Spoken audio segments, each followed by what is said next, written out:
Hai Adik-adik, kembali lagi dengan Kak Rina di Online Class 101. Kali ini kita akan belajar IPA untuk kelas 4 tema 1, subtema 3, bersyukur atas keberagaman.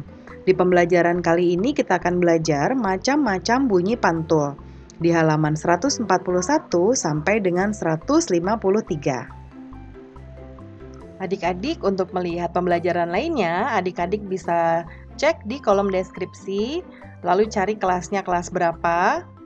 Misalnya di kelas 3. Lalu adik-adik mau lihat kelas 3 tema 8, berarti ini kelas 3, lalu temanya tema 8. Diklik aja di sini. Nanti akan dialihkan ke halaman lain di browsernya dan masuk ke playlist di tema tersebut. Seperti ini. Nah, ini sudah berurutan mulai dari halaman awal sampai dengan halaman terakhir di bukunya ya. Dan di sini Karina membagi-bagi berdasarkan pembelajarannya. Jangan lupa di-subscribe dan klik loncengnya ya. Terima kasih. Yuk kita mulai adik-adik, ditonton sampai habis ya. Jangan dilewatkan karena ada informasi penting yang Kak Rina berikan. Dan diulang lagi videonya sampai adik-adik benar-benar paham. Nah, adik-adik sungguh kaya ya budaya di Indonesia. Sebagai anak Indonesia, kita, adik-adik dan Kak Rina juga termasuk harus bersyukur dengan kekayaan ini.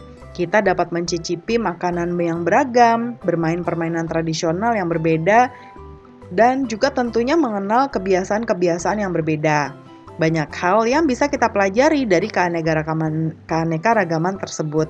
Ya, contohnya makanan tradisional yang beragam, ada rendang ya, kemudian ada juga soto Betawi, Kak Rina suka sekali. Nasi uduk ya, di pembelajaran sebelumnya juga sudah dibahas.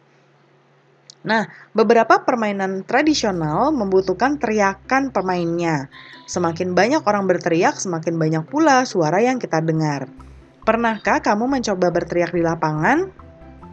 Apa yang terjadi? Nah, adik-adik coba adik-adik nanti berteriak di lapangan yang terdengar apa? Lalu bandingkan juga ketika kamu berteriak di kamar mandi. Nah, apa bedanya ya? Nanti adik-adik lakukan percobaan itu sendiri ya. Jadi Karina nggak akan kasih tahu, biar adik-adik tahu sendiri. Nah, Karina akan kasih tahu yang bawahnya aja. Kita bisa menemui gendang di banyak wilayah. Ini gendang nih adik-adik. Di wilayah Indonesia, pernahkah kamu memperhatikan gimana sih bunyinya gendang? Gendang bisa berbunyi jika kulit gendang dipukul. Saat dipukul, kulit gendang bergetar. Nah, getaran itu yang menghasilkan bunyi. Bunyi tersebut lalu masuk ke sebuah rongga yang terdapat di bawah kulit di sini nih ya. Nah, kemudian bentuk rongga mempengaruhi bunyi yang dihasilkan. Ya, makanya kendang itu beda bentuk, ukuran itu bunyinya berbeda-beda juga. Nah, kemudian makin kecil dan panjang ronda pada gendang, makin nyaring bunyi yang dihasilkan. Sekarang kita baca teks dulu tentang pemantulan dan penyerapan bunyi ya, supaya lebih paham. Nah, pemantulan dan penyerapan bunyi. Bunyi bisa dipantulkan dan diserap adik-adik. Pemantulan bunyi yaitu contohnya sebuah kelereng yang kita lempar ke dinding yang keras akan mengalami pemantulan. Ya, jadi dia akan mantul atau membel atau dia balik lagi gitu ya adik-adik ya. Sama juga bunyi. Ketika bunyinya kita misalnya teriak adik-adik ya. Ya adik-adik teriak. Nanti teriakannya juga bisa memantul kayak tadi kelereng yang adik-adik lempar. Nah, dalam perambatannya dihalangi oleh benda yang permukaannya keras seperti kayu, kaca, dinding atau besi.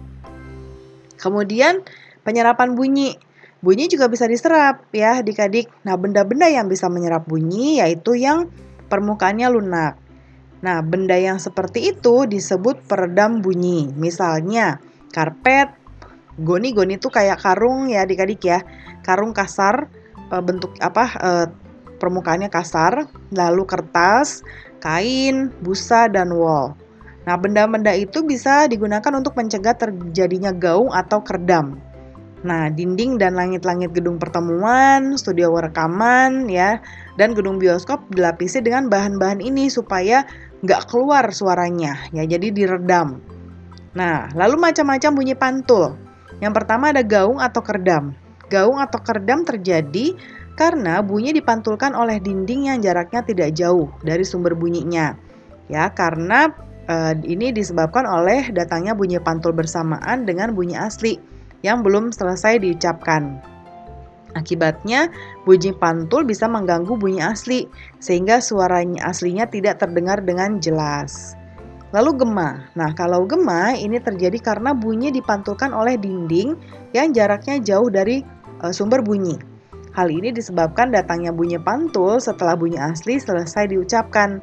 Jadi bunyi pantul terdengar lengkap. Jadi misalnya Kak Rina bilang, "Kak Rina, gemanya nanti." Kak Rina gitu ya. Itu. Nah, nanti kalau adik-adik sedang berada di seperti di gua, di lembah atau di bukit-bukit yang jaraknya jauh serta permukaannya keras dan rapat, itu nanti bisa dicoba teriak, nanti ada gemanya ya.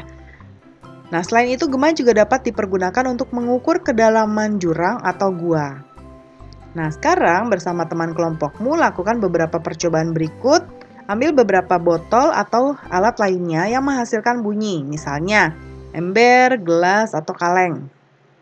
Bunyikan peralatan tadi di dalam ruangan dan juga di luar ruangan. Catat hasilnya dan bandingkan. Karina sudah melakukan pencatatan di sini. Hasilnya adalah peralatan tersebut menghasilkan bunyi atau suara yang merambat. Bunyi dapat dipantulkan dan diserap. Bunyi yang terdengar di tempat yang jauh dari sumber bunyi adalah gema. Sedangkan gaung atau kerdam adalah bunyi yang dipantulkan oleh dinding yang jaraknya tidak jauh.